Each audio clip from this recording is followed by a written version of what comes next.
আল্লাহ তাআলা কোরআনুল কারীমের মধ্যে ইরশাদ করেছেন যে সমস্ত বান্দারা অসুস্থ পেয়ে ধৈর্য ধারণ করবে, আল্লাহর কাছে সুস্থতা কামনা করবে, অভাব অবস্থায় ধৈর্য ধারণ করবে, আল্লাহর কাছে সম্পদ চাইবে, ধনী অবস্থায় ধৈর্য ধারণ করবে, সর্ব অবস্থায় যে ব্যক্তি আল্লাহর কাছে ধৈর্য ধারণ করবে ওই ব্যক্তিকে আল্লাহ সুবহানাহু ওয়া তাআলা রহমতের চাদরে আবৃত করে রাখবে। হযরত ইউনূস আলাইহিস সালাম সমুদ্রের মধ্যে ধৈর্য হারা হন নাই, উনি আল্লাহকে ডাক দিয়েছেন, আল্লাহকে ডাকে বলেন লা ইলাহা ইল্লা আনতা সুবহানাকা ইন্নী কুনতু মিনাজ জালিমিন। ইউনূস আলাইহিস সালাম যখন ধৈর্য ধারণ করে আল্লাহর কাছে দোয়া করেছেন, আল্লাহ তাআলা একটা মাছ পাঠিয়ে দিলেন। মাছ ইউনূস আলাইহিস সালামকে খেয়েছে, খাওয়ার পরে ইউনূস নবীকে মাছ 40 দিন রেখেছেন। ওই মাছের পেটের মধ্যে ইউনূস নবী ধৈর্য হারা হন নাই, উনি 40 দিন জিকির করেছেন, লা ইলাহা ইল্লা আনতা সুবহানাকা ইন্নী কুনতু মিনাজ জালিমিন বলেছেন। আল্লাহর কোরআন আমাদেরকে শিখাচ্ছে যেই পরিবারের মধ্যে ধৈর্য থাকবে ওই পরিবার আল্লাহর রহমতের চাদরে থাকবে। এই যে নবীজিকে কাফেররা আঘাত করেছেন, উনি ধৈর্য হারা হন নাই, বদদুয়া করেন নাই, উনি বলেছেন আল্লাহুম্মা ইহদি কওমি ফাইন্নাহুম লা ইয়ালামুন। আল্লাহ আমাকে ধৈর্য ধারণ করার জন্য শক্তি দাও, আর যারা বুঝে না তাদেরকে বোঝার জন্য শক্তি দাও। এই যে ধৈর্যটা আমাদের পরিবারের মধ্যে আমাদেরকে সন্তানদেরকে শিখাতে হবে। আমরা অনেকেই সময় পেলে নিজের পরিবারকে নিয়ে আরেকজনের পরিবারের সমালোচনা করি, এটা কখনো করা যাবে না। এটা যদি করেন তাহলে আপনার সন্তান আপনার থেকে কি শিখবে? সমালোচনা শিখবে। নবী করিম সাল্লাল্লাহু আলাইহি ওয়াসাল্লাম ইরশাদ করেন আলা উখবিরুকুম বিশাররিকুম, তোমাদের মধ্যে সবচেয়ে নিকৃষ্ট ব্যক্তিকে আমি বলবো?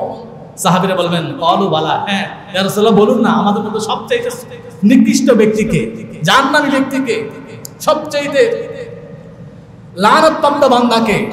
নবী করিম সাল্লাল্লাহু আলাইহি ওয়াসাল্লাম বলেন আল মুফসিদুন, যারা ফাসাদ করে, নিজের পরিবারকে নিয়ে আরেকজনের পরিবারের সমালোচনা করে, নিজের পরিবারের মধ্যে আরেকজনের পরিবারের কথা টেনে মারপিট করে, এরাই হচ্ছে সর্বনিকৃষ্ট বান্দা। এই একটি পরিবারের কি দায়িত্ব?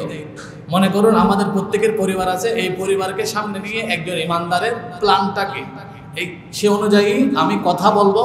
আল্লাহ আমাকে কোরআন এবং হাদিস থেকে বলার জন্য, আপনাদের সবাইকে শুনে আমল করার জন্য, সর্বশেষ আমাদের পরিবারটা যাতে ঈমানী পরিবার হয়, আমাদের পরিবারটা মুত্তাকি পরিবার হয়, সেই ফরিয়াদ আল্লাহর কাছে আমরা কামনা করছি। আল্লাহ তাআলা কবুল করুন, সকলে বলি আমিন।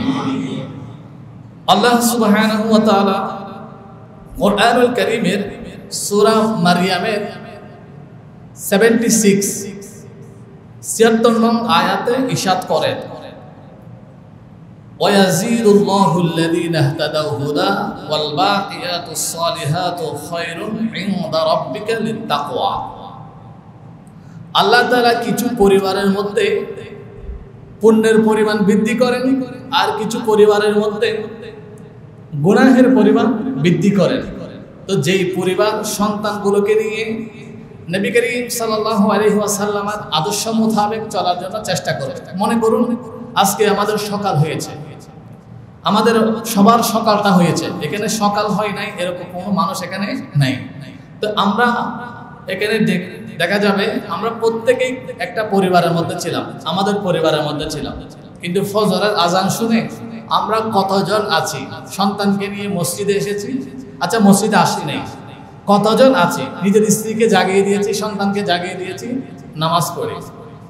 এই যে আমরা, এই যে একজন মুরব্বী হাত তুলে বলছেন আমি করেছি, তো এটা আমরা করেছি, কিন্তু এই যে এটা আমাদের দিনটা শুরু, মর্নিং শোজ দ্য ডে। দিনের শুরুতে বোঝা যায় আপনার দিনটা কেমন হবে। আপনার আমার সাথে সকালবেলা একটা যুদ্ধ হয়, সেটা কোনো অস্ত্র ছাড়া, কোনো ছুরি ছাড়া। এখন দেখা যাচ্ছে ভারত পাকিস্তানের মধ্যে যুদ্ধ হওয়ার একটা আশঙ্কা। আল্লাহ তাআলা পুরো বিশ্ববাসীকে যুদ্ধ নামক এই যে ভয়ঙ্কর অবস্থা থেকে আল্লাহ তাআলা সবাইকে হেফাজত করুন। তো যুদ্ধ প্রত্যেকদিন সকালবেলা আমার সাথে একটা যুদ্ধ হয়, আপনার সাথে একটা যুদ্ধ হয়, প্রত্যেক মানুষের সাথে একটা যুদ্ধ হয়। সেই যুদ্ধটা হয় ইন্না শাইতানা আদুউন, নিশ্চয় শয়তানের সাথে, আমার আপনার প্রকাশ্য শত্রু শয়তান। কিভাবে শয়তানের সাথে মানুষের যুদ্ধ হয়? আপনি যখন ঘুমাচ্ছেন, শয়তান আপনার কাছে, আমার কাছে আসছে, এসে আপনাকে আমাকে তিনটা গিট দিয়েছে। আমরা যখন ঘুমাচ্ছি, যখন রাত শেষ ভাগের ঘুমটা একটু বেশি মজা লাগে, কারণ শেষ ভাগে যদি উঠে বলি না, আর 5 মিনিট ঘুমাই, আর 2 মিনিট ঘুমাই, 1 মিনিট ঘুমাই, সময় তো আরো আধা ঘন্টা আছে। এভাবে নবী করিম সাল্লাল্লাহু আলাইহি ওয়াসাল্লাম ইরশাদ করেন, শয়তান তিনটা গিট দিয়ে দেয় প্রত্যেক ঘুমন্ত ব্যক্তিকে। ব্যক্তি যখন ঘুম থেকে উঠে যায় রাতের শেষ ভাগে, ওঠার পরে যখন ব্যক্তি আল্লাহর প্রশংসা করে, আলহামদুলিল্লাহিল্লাযী আহইয়ানা বাদা মা আমাতানা ওয়া ইলাইহিন নুশুর, তখন ঠাস করে একটা গিট খুলে যায়। সুবহানাল্লাহ।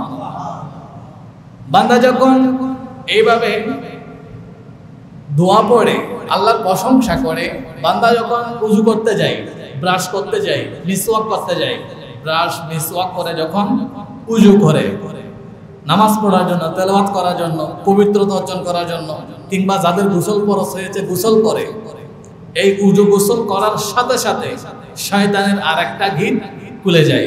সুবহানাল্লাহ। বান্দা যখন ওযু করে, গোসল করে, যাদের গোসল ফরজ হয়েছে তারা গোসল করে, আর যারা ওযু করবে তারা ওযু করে, বান্দা যখন নামাজের মধ্যে দাঁড়িয়ে আল্লাহু আকবার বলে, শয়তানের আরেকটা গিট খুলে যায়। শয়তান যখন কাঁদতে থাকে, এই বান্দাকে সারা রাত আমি চেষ্টা করেছি আমার দলের মধ্যে ভিড়ানোর জন্য, কিন্তু আমি ভিড়াতে পারি নাই।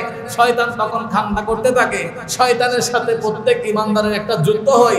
এই যুদ্ধের মধ্যে বান্দা যখন ওযু করে মাসাল্লায় দাঁড়িয়ে যায়, পরিবারকে নিয়ে যখন আল্লাহর নামে প্রশংসা শুরু করে, তখন শয়তান পরাজয় বরণ করে ওই পরিবারের মধ্যে আল্লাহ তাআলা রহমত নাযিল করেন। তাহলে এখন আপনাকে আমাকে নিজেকে যোগ বিয়োগ ভাগ গুণ করতে হবে, এই পরিবারের মধ্যে আমি আছে কিনা। আর এই যে পরিবারের মধ্যে ফজরের নামাজ হয়, আজকে আমরা যখন ছোট ছিলাম, ফজরের নামাজের পরে একটা সবাই দলবদ্ধ ফুরকানিয়া মাদ্রাসায় যেতাম। ছেলেরা, ছোট ছোট বাচ্চারা ফুরকানিয়া মাদ্রাসায় যেত, আর প্রত্যেক ঘর থেকে গুনগুনিয়ে একটা তেলাওয়াতের আওয়াজ শুনতো, মা বোনরা তেলাওয়াত করতেন। এটা এখন দেখা যায় না বললেই চলে। তো এখন আপনাকে আমাকে সিদ্ধান্ত নিতে হবে, আপনার আমার পরিবার কোন ক্যাটাগরিতে আছে, এখানে আছে কিনা। 2 নম্বর, তিরমিজি শরীফের 1952 নং হাদিস। আমরা মনে করি আমি মারা যাবার পরে আমার একটা বিল্ডিং আছে কাতালগঞ্জে, আর একটা আছে এই আপনার আরেক আবাসিকে বসুন্ধরায়, এভাবে এক একটা জায়গায় এক একটা ভিআইপি এলাকায় আমার এক একটা বিল্ডিং আছে। আমি মারা যাওয়ার পরে কোনো টেনশন নাই, আমার সন্তানরা এগুলো বুক করবে। আমি সন্তানকে সম্পদ দিয়ে যাচ্ছি, এজন্য আমি আদর্শিক পিতা, আমি আদর্শিক পরিবারের আদর্শিক পিতা। তাই নবী করিম সাল্লাল্লাহু আলাইহি ওয়াসাল্লাম বলেন না, বলে আদর্শিক পিতাকে।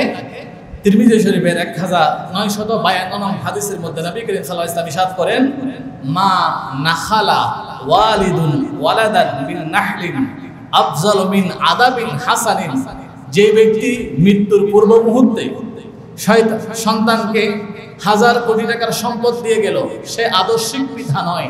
ওই ব্যক্তি আদর্শিক পিতা যেই আপন সন্তানকে সুন্দর আদর্শ শিক্ষা দিয়ে গেল। এখন আপনাকে আমাকে গুনতে হবে, আপনি আমি কয়টা আদর্শ, কয়টা শিক্ষা আমরা সন্তানকে দিয়েছি। একবার এক ভদ্রলোক একটা মাহফিল করলেন, মিলাদ মাহফিল, মিলাদুন নবী সাল্লাল্লাহু আলাইহি সাল্লাম উপলক্ষে, এবং তার বাবার ইসালে সওয়াব উপলক্ষে একটা মাহফিল করলেন। ওই মাহফিলের মধ্যে আলেম ওলামা দাওয়াত দিলেন। তো এখন মাহফিলের সময় তার আপন সন্তানকে উনি মাহফিলে পেলেন না। দেখলেন সন্তান গাড়ি চালিয়ে অন্য জায়গায় চলে গিয়েছে, মাহফিলে বসলেন না। তখন বাবা চিন্তা করলেন, আমাদের চট্টগ্রামে এক একটা প্রতিষ্ঠান প্রতিষ্ঠিত হয়েছে, মাদ্রাসা, অধিকাংশ মাদ্রাসা প্রতিষ্ঠিত হয়েছে কোনো ব্যক্তির উদ্যোগে।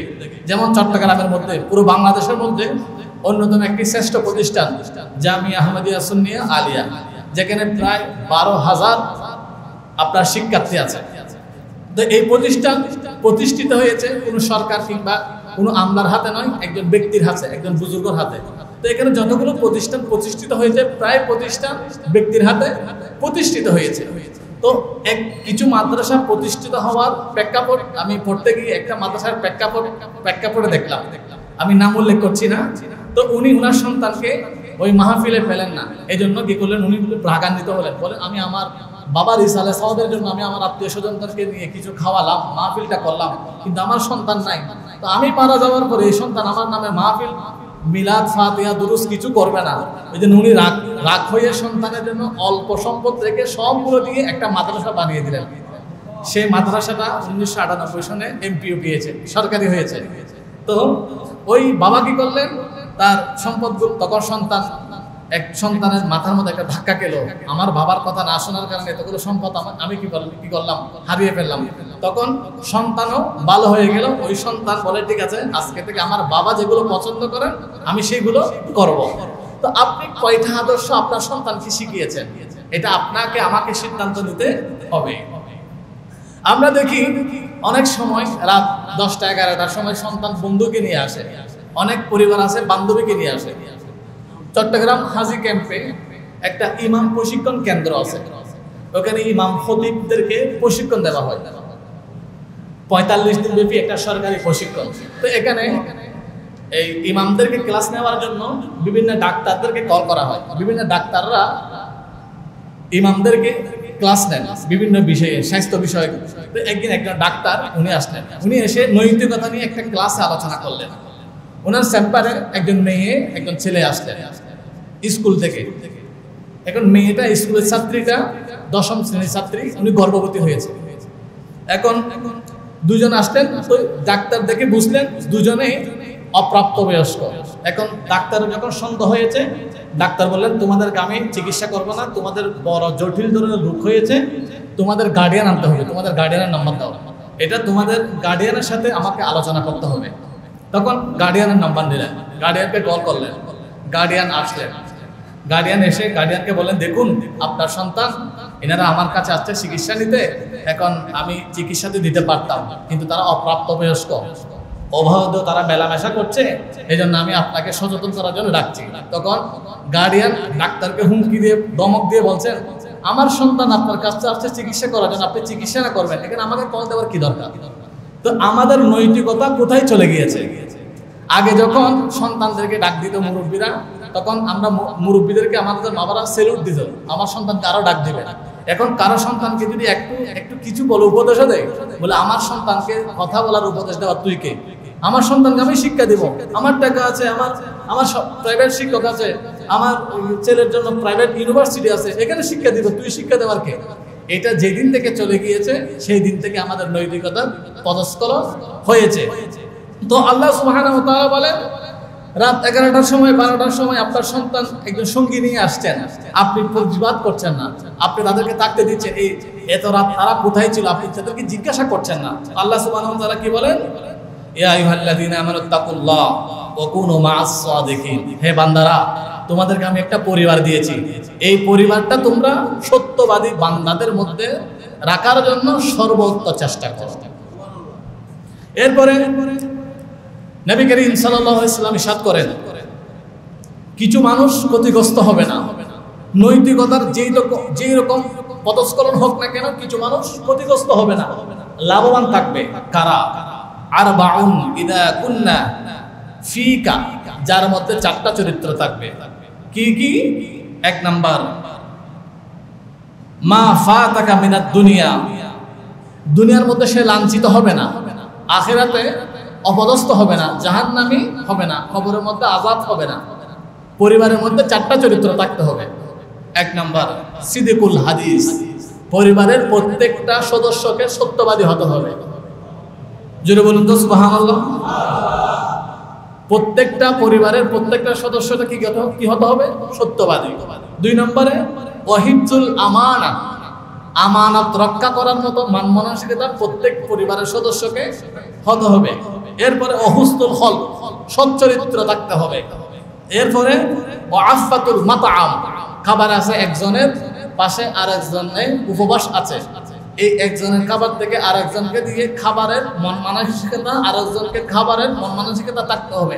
এই চারটা চরিত্র যার কাছে থাকবে তার পরিবারের মধ্যে নৈতিকতার পদস্খলন কখনো হবে না। নৈতিকতা রক্ষা করার জন্য আল্লাহ সুবহানাহু ওয়া তাআলা আমাদেরকে চারটা সূত্র দিয়ে গিয়েছেন। আল্লাহ সুবহানাহু ওয়া তাআলা এটার উপর আমল করার জন্য আমাদের তৌফিক দান করুন। এরপরে নবী করিম সাল্লাল্লাহু আলাইহি ওয়াসাল্লাম বলেন এই চারটা তো আপনাকে মুক্তি দিবে, আর তিনটা চরিত্র যদি থাকে আপনাকে আরো বেশি উচ্চতর স্থানে নিয়ে যাবে। সেই তিনটা কি কি?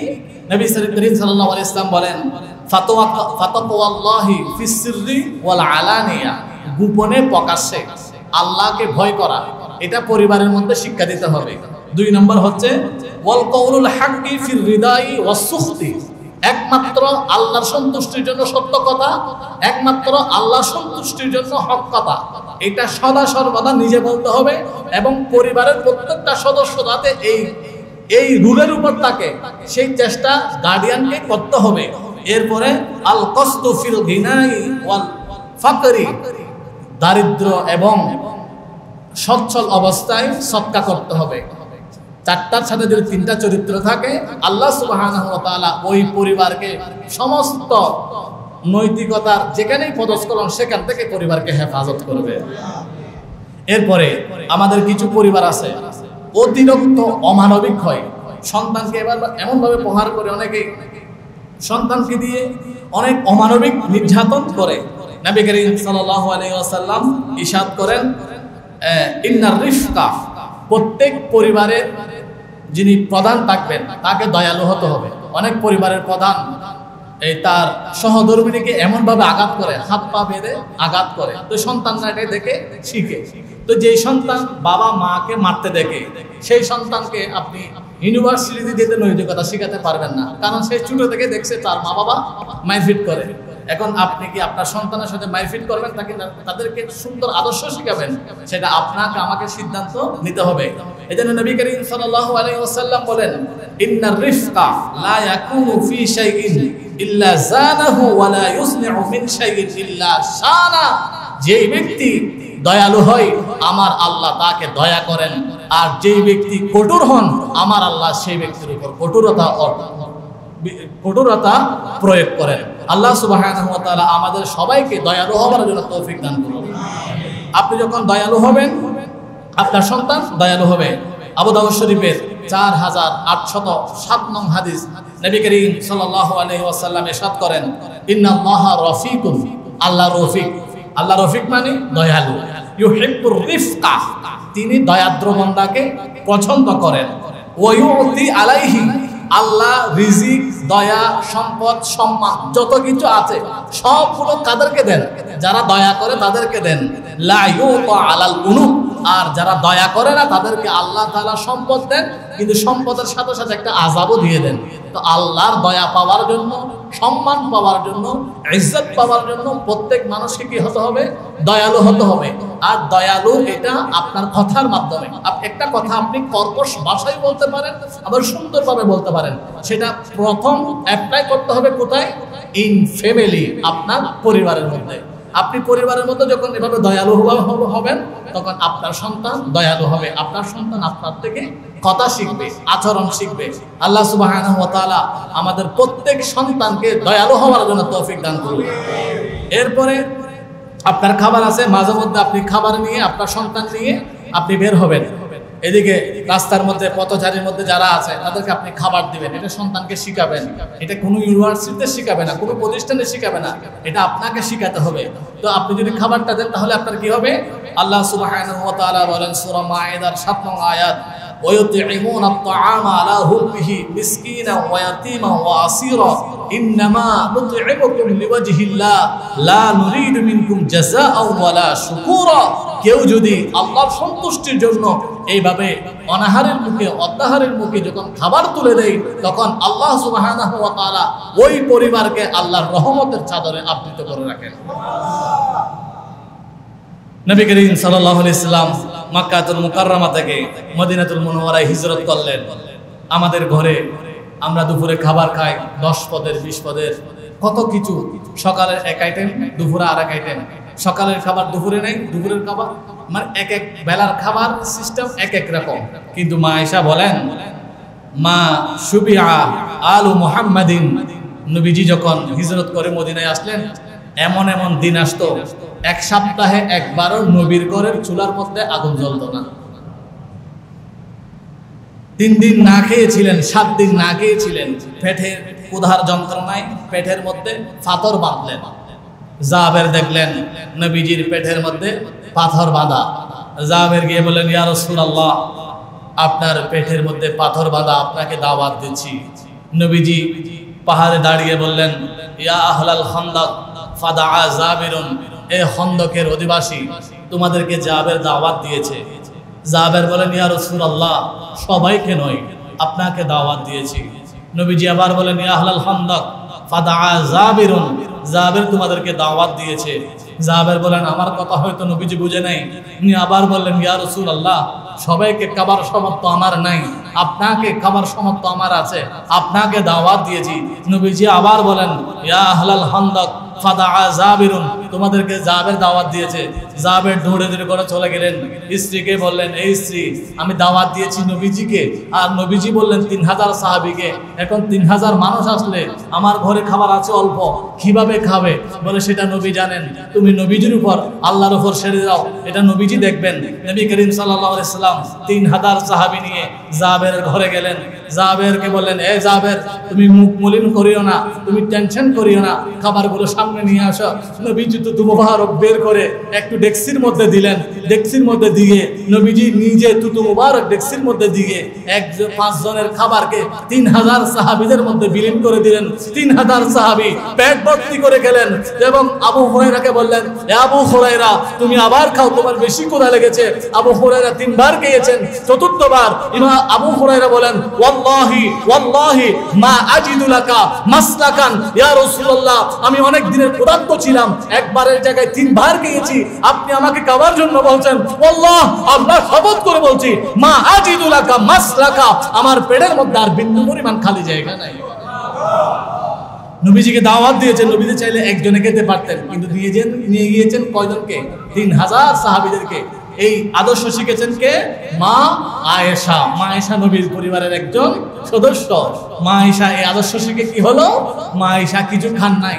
3টা খেজুর আছে, একটা খেজুর সকালে খাবেন 2 জন ভাগ করে, আর একটা খেজুর দুপুরে খাবেন, আর একটা খেজুর রাতে খাবেন। 3টা খেজুর একদিনে 3 ওয়াক্তের মধ্যে খাবেন। সকালবেলা একজন মহিলা আসলো 3 জন মেয়ে সন্তান নিয়ে। 3 জন মেয়ে সন্তান নিয়ে একজন মহিলা আসলো আয়েশার কাছে। এ আয়েশা, আমাদের কিচ্ছু নাই, আমরা আজকে অনেকদিন যাবত কিছু খাই নাই, আমাদেরকে কিছু দাও। মা আয়েশা একটা খেজুর দিয়ে দিলেন। ওই একটা খেজুর 3টা মেয়েকে ভাগ করে দিল। ওই মেয়েগুলো আবার খাবার জন্য কাঁদছে। মা আয়েশার কাছে আবার হাত পাতলেন, ওগো আয়েশা, আমাদের কিছু কোনো খাবার নাই। মেয়েগুলো আবার কাঁদছে, আর কিছু থাকলে দাও না।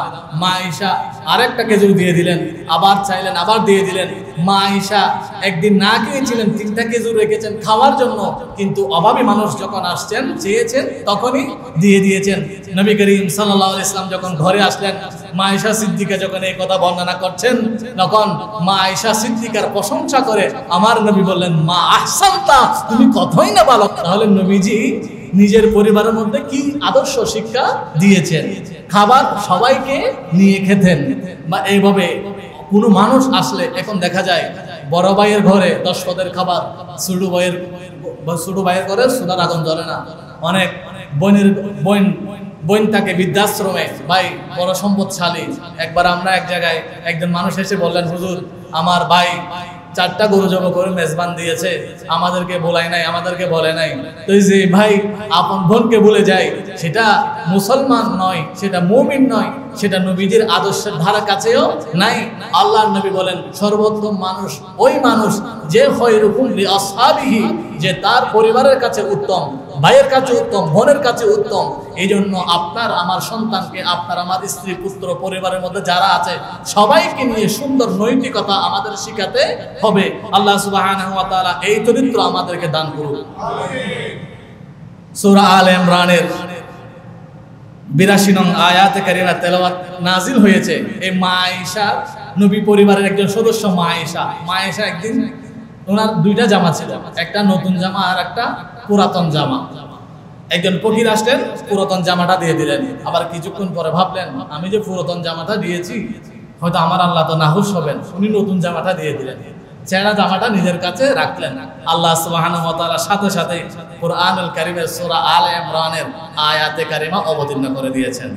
আল্লাহ বলেন, লান তানালুল বিররা হাত্তা তুনফিকু মিম্মা তুহিব্বুন, যারা নিজেদের প্রিয় বস্তু আল্লাহর রাস্তায় আল্লাহকে খুশি করার জন্য দান করে উৎসর্গ করে, তারাই তো আমার প্রিয় বান্দা। প্রত্যেক সন্তানকে ধৈর্য শেখাতে হবে। অনেক দেখা যায় ঈদের সময় সন্তানকে জামা কিনে দেয় না, এই জন্য সন্তান আত্মহত্যা করছে। বাবা রিক্সা চালায়, জামা কিনে দিতে পারে না, সন্তান আত্মহত্যা করছে। তাহলে বুঝতে হবে এই সন্তান ধৈর্য কি জিনিস জানে না, এই ধৈর্য শিখাতে হবে। আল্লাহ তাআলা বলেন সূরা বাকারার 153 নং আয়াত, ইয়া আইয়ুহাল্লাযীনা আমানু ইসতাঈনু বিস-সাবরি ওয়াস-সালাহ, হে ঈমানদার বান্দারা, তোমরা নিজেরা ধৈর্য ধারণ করো, তোমাদের পরিবারের প্রত্যেক সদস্যকে ধৈর্য ধারণ করার শিক্ষা দান করো। এই যে প্রত্যেক পরিবারের সদস্যদেরকে নিয়ে আমাদেরকে ধৈর্য ধারণ করার কথা শিখাতে হবে। কেমন কথা শিখাতে হবে? হযরতে কোরআনের কথা আমাদের শিখাতে হবে। হযরত ইউনূস আলাইহিস সালাম, হযরত আইয়ুব আলাইহিস সালাম 18 বছর বিছানায় ছিলেন। 18 বছর বিছানায় ছিলেন, 1200 রকমের রোগ হয়েছে। আমাদের জ্বর উঠলে আর আমরা চলতে পারি না, কিছুদিন আমার ব্যথা হয়েছে, আমি আর চলতে পারি না। আমাদের প্রিয় আমার একজন ডাক্তার আছে, ওনার কাছে গেলাম, উনি ওষুধ দিলেন, খেয়ে ভালো লাগছে। তো আমরা একটু অসুস্থ হলে আমরা ভেঙে পড়ি, চলতে পারি না। আইয়ুব আলাইহিস সালামের 1200 রকমের রোগ হয়েছে, উনি বিচলিত হন নাই, উনি ধৈর্যচ্যুত হন নাই, উনি ধৈর্য ধারণ করেছেন। এই 18 বছর পরে আল্লাহ তাআলা তাকে সুস্থ করে নবুয়তের দায়িত্ব পালন করার, নবুয়তের চেয়ারে আল্লাহ তাআলা বসিয়ে দিয়েছেন। আল্লাহর নবী হযরত ইউনূস আলাইহিস সালাম উনি সমুদ্র পথে যাচ্ছিলেন, ওনাকে সমুদ্রের মধ্যে নিক্ষেপ করা হয়েছে। ওই সমুদ্রের মধ্যে উনি আল্লাহকে ভুলে যান নাই, ধৈর্যচ্যুত হন নাই, ধৈর্য ধারণ করেছেন। সমুদ্রের মধ্যে যখন ধৈর্য ধারণ করেছেন, আল্লাহ তাআলা বলেন, ইন্নাল্লাহা মা'আস সাবিরিন, নিশ্চয় আল্লাহ তাআলা ধৈর্যশীল বান্দাদের সাথে রয়েছে। নামাজ ইবাদত, রোজা ইবাদত, হজ ইবাদত, কোন হজ পালনকারী, নামাজ আদায়কারী, রোজা আদায়কারী বান্দাদের সাথে আল্লাহ আছেন, এইরকম আয়াত সরাসরি কোরআন শরীফের মধ্যে নাই। কিন্তু আল্লাহ থাকেন, সেটা সরাসরি আয়াত নাই, কিন্তু আল্লাহ তাআলা কোরআনুল কারীমের মধ্যে ইরশাদ করেছেন যে এই সমস্ত বান্দারা অসুস্থ পেয়ে ধৈর্য ধারণ করবে, আল্লাহর কাছে সুস্থতা কামনা করবে, অভাব অবস্থায় ধৈর্য ধারণ করবে, আল্লাহর কাছে সম্পদ চাইবে, ধনী অবস্থায় ধৈর্য ধারণ করবে, সর্ব অবস্থায় যে ব্যক্তি আল্লাহর কাছে ধৈর্য ধারণ করবে, ওই ব্যক্তিকে আল্লাহ সুবহানাহু ওয়া তাআলা রহমতের চাদরে আবৃত করে রাখবে। হযরত ইউনূস আলাইহিস সালাম সমুদ্রের মধ্যে ধৈর্য হারা হন নাই, উনি আল্লাহকে ডাক দিয়েছেন। আল্লাহকে ডাকে বলেন, লা ইলাহা ইল্লা আনতা সুবহানাকা ইন্নী কুনতু মিনাজ জালিমিন। ইউনূস আলাইহিস সালাম যখন ধৈর্য ধারণ করে আল্লাহর কাছে দোয়া করেছেন, আল্লাহ তাআলা একটা মাছ পাঠিয়ে দিলেন। মাছ ইউনূস আলাইহিস সালামকে খেয়েছে। খাওয়ার পরে ইউনূস নবীকে মাছ 40 দিন রেখেছেন। ওই মাছের পেটের মধ্যে ইউনূস নবী ধৈর্য হারা হন নাই, উনি 40 দিন জিকির করেছেন, লা ইলাহা ইল্লা আনতা সুবহানাকা ইন্নী কুনতু মিনাজ জালিমিন বলেছেন। আল্লাহর কোরআন আমাদেরকে শিখাচ্ছে যেই পরিবারের মধ্যে ধৈর্য থাকবে, ওই পরিবার আল্লাহর রহমতের চাদরে থাকবে। এই যে নবীজিকে কাফেররা আঘাত করেছেন, উনি ধৈর্য হারা হন নাই, বদদুয়া করেন নাই, উনি বলেছেন, আল্লাহুম্মা ইহদি কওমি ফাইন্নাহুম লা ইয়ালামুন, আল্লাহ আমাকে ধৈর্য ধারণ করার জন্য শক্তি দাও, আর যারা বুঝে না তাদেরকে বোঝার জন্য শক্তি দাও। এই যে ধৈর্যটা আমাদের পরিবারের মধ্যে আমাদেরকে, সন্তানদেরকে শিখাতে হবে। আমরা অনেকেই সময় পেলে নিজের পরিবারকে নিয়ে আরেকজনের পরিবারের সমালোচনা করি, এটা কখনো করা যাবে না। এটা যদি করেন তাহলে আপনার সন্তান আপনার থেকে কি শিখবে? সমালোচনা শিখবে। নবী করিম সাল্লাল্লাহু আলাইহি ওয়াসাল্লাম ইরশাদ করেন, আলা উখবিরুকুম বিশাররিকুম, তোমাদের মধ্যে সবচেয়ে নিকৃষ্ট ব্যক্তিকে আমি বলবো? সাহাবীরা বলবেন, ক্বালু বালা, হ্যাঁ ইয়া রাসূলুল্লাহ বলুন না, আমাদের মধ্যে সবচেয়ে নিকৃষ্ট ব্যক্তিকে, জাহান্নামী ব্যক্তিকে, সবচেয়ে লানাতপ্রাপ্ত বান্দাকে নবী করিম সাল্লাল্লাহু আলাইহি ওয়াসাল্লাম বলেন আল মুফসিদুন, যারা ফাসাদ করে, নিজের পরিবারকে নিয়ে আরেকজনের পরিবারের সমালোচনা করে, নিজের পরিবারের মধ্যে আরেকজনের পরিবারের কথা টেনে মারপিট করে, এরাই হচ্ছে সর্বনিকৃষ্ট বান্দা। এই জন্য আমরা স্ত্রীদেরকে আরেকজনের স্ত্রী অমুক করে, আরেকজনের শ্বশুর বাড়ি থেকে কোরবানি উট দিবে, মহিষ দিবে, তোমার শ্বশুর বাড়ি থেকে কি দিবে? আমাদের অনেক বিয়ান আছে, অমুক বিয়ানে মহিষ দিবে, তুমি তোমার বাপে কি দিবে? এগুলো আমরা বলি, আমি তো চাই না কিন্তু অমুকে মহিষ দিয়েছে, অমুকে গরু দিয়েছে, অমুকে ছাগল 3টা দিয়েছে, আমরা এগুলো আমি তো নিই না, এমনি বলছি আর অমুকে দিয়েছে। এই যে এভাবে আমরা বিভিন্ন ইয়াতে আমরা পরিবারকে কি দিই? কোঠা দিই। এই সমস্ত কোঠা দেওয়া পরিবারকে কেন্দ্র করে, এটা হচ্ছে আল্লাহ সুবহানাহু ওয়া তাআলা নাহুশ হওয়ার মতো একটি কাজ। আমরা এটা করব না। আল্লাহ তৌফিক দান করুন, সকলে বলি আমিন। আর একটু জোরে বলি আমিন। এরপরে প্রত্যেকটা সন্তান ইউনিভার্সিটিতে গিয়ে অনার্স মাস্টার্স গ্রাজুয়েশন হবে, এটা পরে। ডাক্তার ইঞ্জিনিয়ার হবে, সেটা পরে। আপনি ডাক্তার ইঞ্জিনিয়ার গ্রাজুয়েশন আপনি বানাবেন আগে। কিভাবে বানাবেন? আপনি আপনার সন্তানকে সময়ের মূল্য বুঝাবেন, সময়ের গুরুত্ব বুঝাবেন। আপনার সন্তান যখনই সময়ের মূল্য বুঝতে শিখবে, সবচাইতে মূল্যবান সন্তান হবে। আমাদের অনেকের সন্তান আছে 3 ঘন্টা 4 ঘন্টা রাতকে রাত গেমে চলে যায়, ফ্রি ফায়ার কি গেম আছে এগুলোতে চলে যায়, সারাদিন ক্রিকেট খেলে আর রাত আসলে ব্যাডমিন্টন কি মানে এরকম খেলাধুলায় চলে যায়। তারা ওই সন্তানরা সময়ের গুরুত্ব বুঝে না। এই সময়ের গুরুত্ব বুঝাতে হবে। সময়ের গুরুত্ব বোঝানোর জন্য আল্লাহ স্বয়ং একটা কোরআনুল কারীমের মধ্যে সূরা অবতীর্ণ করেছেন। আল্লাহ তাআলা বলেন ওয়াল আসরি ইন্নাল ইনসানা লাফি খুসর, নিশ্চয় সময়ের শপথ। আসর মানে সময়ের শপথ। কেন? কারণ মানুষ সময়ের সদ্ব্যবহার করতে জানে না, আর সময়ের সদ্ব্যবহার করতে না জানার কারণে মানুষ দুঃখের মধ্যে পড়ে, পরিবারের মধ্যে নৈতিকতার পদস্খলন ঘটে যায় সময়ের সদ্ব্যবহার না বোঝার কারণে। এই জন্য নবী করিম সাল্লাল্লাহু আলাইহি ওয়াসাল্লাম বলেন নি'মাতানি মাকবুনা ফীহিমা কাসীরুম মিনান নাস, অধিকাংশ মানুষ বেআক্কেল, বুঝে না, 2টা জিনিসের কদর করে না, যেটা সবচেয়ে মূল্যবান সম্পদ। একটা হচ্ছে আসিহাতু, সুস্থতা। মানুষ যখন সুস্থ থাকে তখন হেঁটে হেঁটে মসজিদে যায় না, আর যখন অ্যাক্সিডেন্ট হয়ে পা 2টা ভেঙে যায় তখন বলে হুজুর দোয়া করেন যাতে আমি হেঁটে হেঁটে মসজিদে যাই। কি রে বাবা, আপনি এতদিন তো মসজিদে একদিনে দেখি নাই। বলে এতদিন আসি নাই, যখন পা ভেঙে গেছে তখন আমি বুঝতে পারছি পাটা কত বড় নিয়ামত। তো নিয়ামতটা যতক্ষণ আপনার ছিল তখন আপনি বুঝেন নাই, এখন কেন বুঝছেন? তো আমরা যখন সুস্থতা থাকে, সুস্থ যখন থাকবো তখন ওই নিয়ামতের কদর বুঝতে হবে। এটা আমি বলছি না, নবী করিম সাল্লাল্লাহু আলাইহি ওয়াসাল্লাম বলছেন। আর আচ্ছা হচ্ছে ওয়াল ফারাক, সময়ের গুরুত্ব বুঝতে হবে। সময়কে গুরুত্ব না দিলে আপনি গুরুত্বপূর্ণ ব্যক্তি হতে পারবেন না।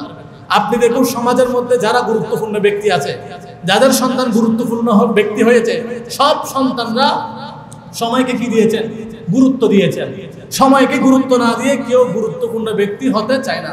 কেউ আছে অটো হয়, auto pass, auto MP, auto নেতা, মানে নেতার ছেলে নেতা, কেতার ছেলে কেতা, ফিরের ছেলে অটো হয়ে যায়। অটো এটা লাস্টিং হয় না, এটা হাওয়ার সাথে জ্বরে যায়। অটো না হয়ে কেউ যদি সত্যিকার যোগ্যতা নিয়ে হয় তাহলে তার মধ্যে কি হয়? ইস্তাকামত হয়, স্থায়িত্ব হয়। আল্লাহ সুবহানাহু ওয়া তাআলা অটো নয়, আমাদেরকে সত্যিকার অর্থে ইমানদার পরিবার গঠন করার তৌফিক দান করুন। এরপরে আমাদের 5টা বিষয়ে খুব সতর্কতা অবলম্বন করতে হবে। নবী করিম সাল্লাল্লাহু আলাইহি ওয়াসাল্লাম বলেন ইকতানিব খামসান ক্বাবলা খামসিন, পরিবারের প্রত্যেক সদস্যকে এই কথাগুলো বলতে হবে। কি কি সদস্যদেরকে বোঝাতে হবে? শাবাবাকা ক্বাবলা হিরামিক, এই সন্তান আমি আজকে বুড়া হয়েছি, আমি তোমার মতো একদিন যুবক ছিলাম, আমার অনেক শক্তি ছিল, কিন্তু এগুলো নাই। এই সন্তানকে এটা বোঝাবেন। সুতরাং তুমি যা করবা, ইবাদত করলে যা কিছু করবা, এই জীবন কালে করো, এই অবস্থায় করো। এখন সন্তানকে বোঝাতে হবে ওয়াসিহাতাকা ক্বাবলা সাকামিক, এই সন্তান, এই আমার স্ত্রী, আমি সুস্থ ছিলাম, এখন সুস্থ হয়ে গিয়েছি, এখন পারি না, এই তুমি সুস্থ আছো, এটাকে কাজে লাগাও। ওয়াগিনাইকা ক্বাবলা ফাকারিক, অনেকে আছে বলে আমি আমার ওই টাকাগুলো যেগুলো দাঁত দিয়েছি এগুলো যদি আমি পাই মসজিদে 1 লাখ টাকা দেব। তো দেখা গেল ধরা খাওয়ার পরে মসজিদে যাওয়ার জন্য নিয়ত করে, কিন্তু হাজার হাজার কোটি কোটি টাকা ওদিকে এমনি উড়েছে, তখন দেওয়ার নিয়ত করে না। তো নবীজি বলেন ওয়াগিনাইকা ক্বাবলা ফাকারিক, দরিদ্রতা আসার আগে তোমার কাছে যত সম্পদ আছে তুমি এই সম্পদকে কি করো? মূল্যায়ন করতে শিখো। ওয়াফারাগাকা ক্বাবলা শুগুলিক, ব্যস্ততা হওয়ার পূর্বে যে সময় পেয়েছো এই সময়টাকে তুমি কাজে লাগাও। এই ওয়াহায়াতাকা ক্বাবলা মৌতিক, মৃত্যু আসার আগে হায়াতটাকে কাজে লাগাও। কোনো পরিবারের মধ্যে যদি এই 5টা শিক্ষা থাকে, সেই পরিবার কখনো নৈতিকতার পদস্খলন ঘটবে না। আমার আলোচনা একেবারে শেষের দিকে। এরপরে সন্তান পরে ক্লাস 5-এ আপনার কাছে চেয়েছে আইফোনের দাম আইফোন 60 প্রো ম্যাক্স 1,75,000 টাকা, আপনি দিয়ে দিয়েছেন, আপনার আছে দিয়ে দিয়েছেন। আপনাকে জিজ্ঞাসা করতে হবে আমার এই ছেলে এখনো ক্লাস 5-এ, আমি তাকে 60 প্রো ম্যাক্স কেন দিব?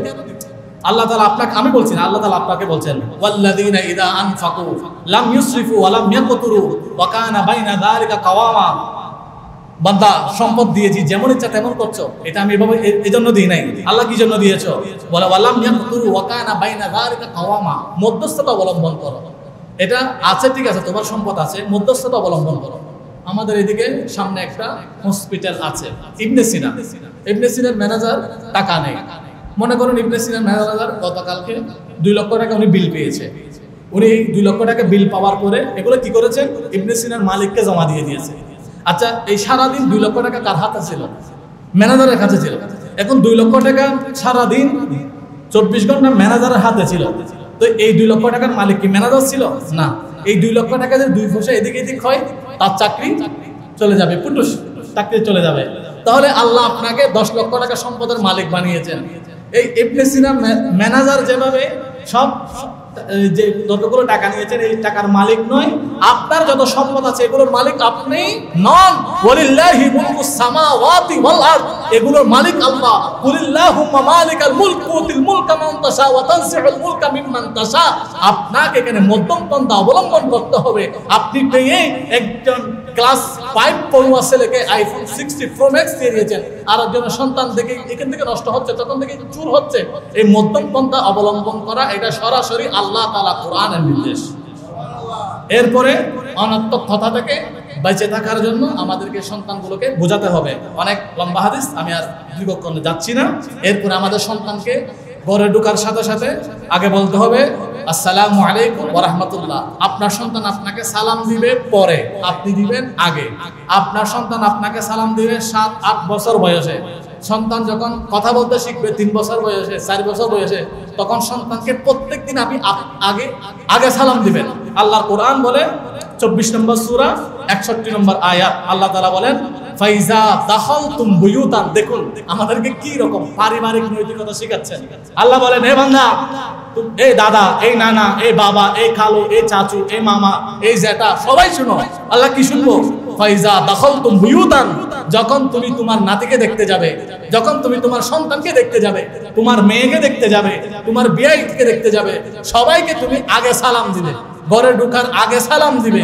ফাইজা দাখালতুম বুয়ুতা ফাসাল্লিমু, তুমি যখন আগে সালাম দিবে, তোমার পরিবারটা একটা নৈতিকতার পূর্ণ আদর্শিক পরিবার, মুত্তাকি পরিবার, তাকওয়াপূর্ণ পরিবার হয়ে যাবে। এর পূর্বে আমরা প্রত্যেকটা একটা নতুন নতুন হাদিস শরীফ হোক, কোরআন হোক, এই যে আপনি অনেক কথা শুনছেন, আপনার হয়তো 5টা কথা মনে থাকবে। এই যেটা মনে থাকবে সেটা আপনি আপনার সন্তানকে থেকে গল্প করবেন, গল্পগুলো বলবেন, কথাগুলো বলবেন। এখান থেকে আপনার সন্তান শিখবে। বিনয়, পোশাক পরিচ্ছদ, এখানে অনেক লম্বা, এটা আমি খুব অল্প সময় শেষ করে দিচ্ছি। আমার আলোচনার আজকে খুতবার সাবস্টেন্স, মূল কথা ছিল কি? পারিবারিক মূল্যবোধে ইসলামী নৈতিক শিক্ষার গুরুত্ব। আমি এখানে প্রায় 50টা পয়েন্ট নোট করেছি, আপনাদের খেদমতে আমি 30টা বলার সময় পেয়েছি। তো এই মূল কথা হচ্ছে আমরা প্রত্যেকেই এক একটা পরিবারের মধ্যে আছি। তো বর্তমান সময়ে পরিবারের মধ্যে কিছু অনাকাঙ্ক্ষিত আইয়ামে জাহিলিয়াতে যে ঘটনাগুলো ঘটেনি, বর্তমান আমাদের পরিবারের মধ্যে, আমাদের পাশের পরিবারের মধ্যে ঘটনাগুলো ঘটছে।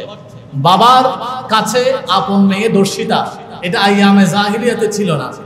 100 টাকার জন্য সন্তান বাবাকে জবে করে দেওয়া, এটা আইয়ামে জাহিলিয়াতে ছিল না। একজন পরপুরুষের সাথে গিয়ে আপন স্বামীকে, 3 ছেলের মা আপন স্বামীকে জবে করে দেওয়া, এটা আইয়ামে জাহিলিয়াতে ছিল না। তো এইগুলো কি হচ্ছে বর্তমান সময়ে, এটা দিন দিন ডে বাই ডে ইনক্রিজিং, বৃদ্ধি পাচ্ছে।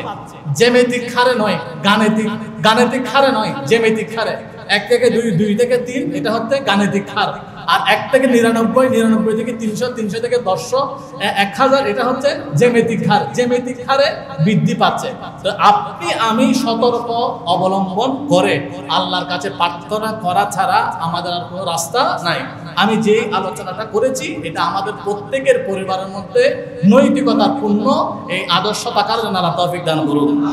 আপনাদেরকে একটা দাওয়াত দেওয়া হয়েছে, 1, 2, 3 জিলহজ দাওয়াত ইসলামী ইজতেমা কর্ণফুলী মাঠে আপনাদেরকে দাওয়াত দেওয়া হয়েছে। এখানে ইসলামী শরীয়তের বিভিন্ন মাসালা মাসাইল শেখা হয়। আল্লাহ সুবহানাহু ওয়া তাআলা আজকে যে আলোচনাটুকু করলাম আমাকে আমার পরিবারকে, আপনাকে আপনার পরিবারকে আমল করার জন্য তৌফিক দান করুন। আসসালামু আলাইকুম ওয়া রাহমাতুল্লাহ। যারা সুন্নাত আদায় করে 4 রাকাত কাবলা